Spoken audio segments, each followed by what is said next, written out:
जय श्री कृष्णा मित्रों, आप सुन रहे हैं सोलमेट डॉक्टर शैलजा श्रीवास्तव की लिखी कहानी भाग 27। त्रिपाठी ने गहरी सांस ली और निमृत को देखा। कुछ मजबूरियां, कुछ परिस्थितियों और कुछ हालात की मुझे तुम दोनों का रिश्ता करना पड़ा, पर मैं जानता हूं कि अभी इस रिश्ते के लिए ना ही तो अबीर मानसिक रूप से तैयार है और ना ही तो तुम दोनों को अपना भविष्य बनाना, करियर बनाना है, और उसके लिए तुम दोनों को ही समय चाहिए। इसीलिए इस घर में आने के बाद भी मैंने तुम्हें और अबीर को अलग अलग कमरों में ठहराया है, ताकि तुम दोनों ही अपने लक्ष्य से ना भटको और सबसे पहले अपने सपनों को पूरा करो, उसके बाद घर गृहस्थी में कदम रखो। त्रिपाठी जी ने कहा तो निमृत ने आश्चर्य से उन्हें देखा।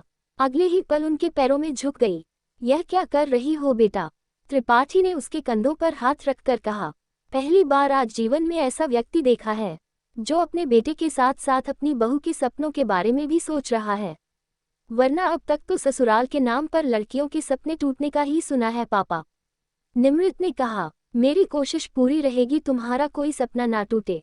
बाकी अब आराम करो, थकान हो रही होगी, मैं भी देखता हूँ गिरजा ने चाय बनाई कि नहीं बनाई।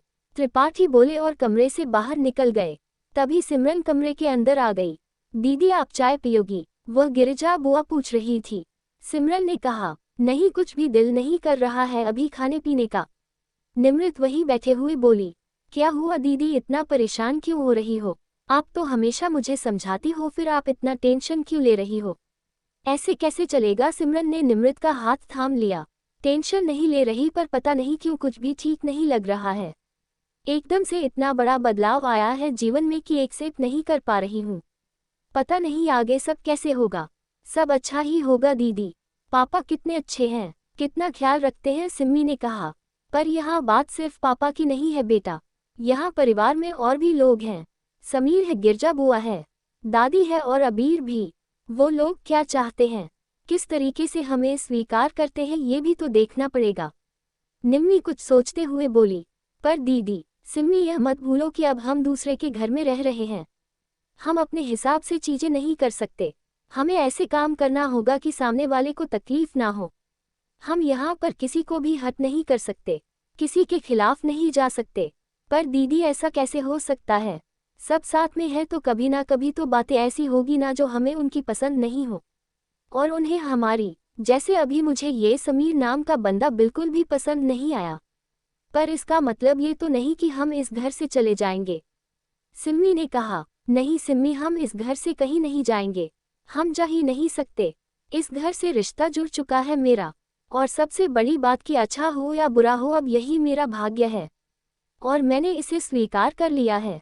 पर तू चिंता मत कर, तेरा 12th हो जाए उसके बाद तुझे किसी बड़े कॉलेज में एडमिशन दिला दूंगी, और तू पढ़ाई करना, जॉब करना, अपना नाम करना, और पापा के सपनों को पूरा करना। और आपका सपना दीदी, आपको भी तो डॉक्टर बनना है। पापा कह रहे हैं ना कि आपकी कोचिंग करवा देंगे। सिमरन ने कहा तो निमृत के चेहरे पर फीकी मुस्कुराहट आई। क्या हुआ दीदी, आप हंस क्यों रही हो? कुछ नहीं सिम्मी, जो दूसरों पर आश्रित हो उन्हें ख्वाब देखना भी वर्जित है, और ऐसा लग रहा है दिल्ली और उस घर के साथ साथ मेरा सपना और मेरा अस्तित्व भी पीछे छूट गया।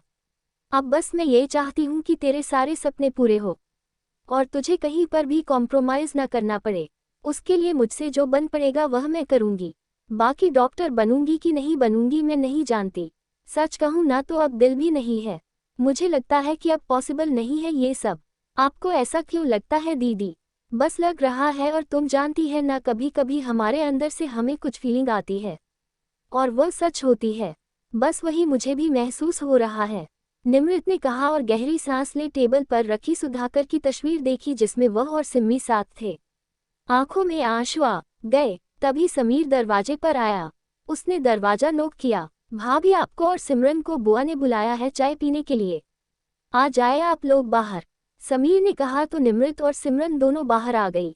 बुआ रसोई से निकलती दिखाई दे गई। आ जाओ तुम लोग अम्मा के कमरे में, अम्मा को कुछ बात भी करनी है तुमसे, निमृत, बुआ ने कहा तो निमृत ने सिम्मी को देखा और फिर अम्मा के कमरे में चली गई। प्रणाम दादी, निमृत ने कमरे में आकर अम्मा को प्रणाम किया। जीती रहो, खुश रहो, सौभाग्यवती हो, बैठो बेटा, अम्मा बोली तो निम्मी उनके पास बैठ गई। ठीक लगा घर और कमरा? जी दादी, अभी कुछ दिन नीचे रह लो, फिर अबीर के कमरे में रख लेना सामान। ऊपर का पोर्शन नया बना है और अच्छा भी। निम्मी ने कोई जवाब नहीं दिया। तुमसे कुछ जरूरी बात करनी है, अम्मा बोली। जी दादी। अम्मा ने अपनी अलमारी खोली और उसमें से चाबी का गुच्छा निकालकर निमृत की हथेली पर रखकर मुट्ठी बंद कर दी। निमृत ने नासमझी से देखा। ये घर की मुख्य अलमारी की चाबी है। रेखा की अलमारी है ये।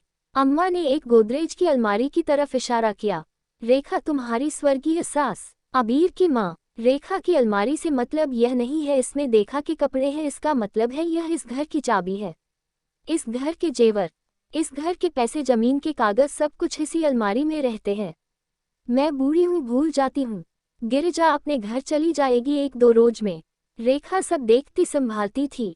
रेखा के जाने के बाद ये चाबी मेरे हाथ में आ गई थी, पर अब इस पर और इस चाबी पर तुम्हारा हक है। ये चाबी नहीं है, जिम्मेदारी है इस बात की कि अब इस घर की जिम्मेदारी तुम्हारे कंधों पर है। अब सब कुछ तुम्हें संभालना है और सब कुछ तुम्हें सही रखना है। तो मित्रों, क्या निमृत संभाल पाएगी ये जिम्मेदारी या मना कर देगी अम्मा को? जानेंगे अगले भाग में।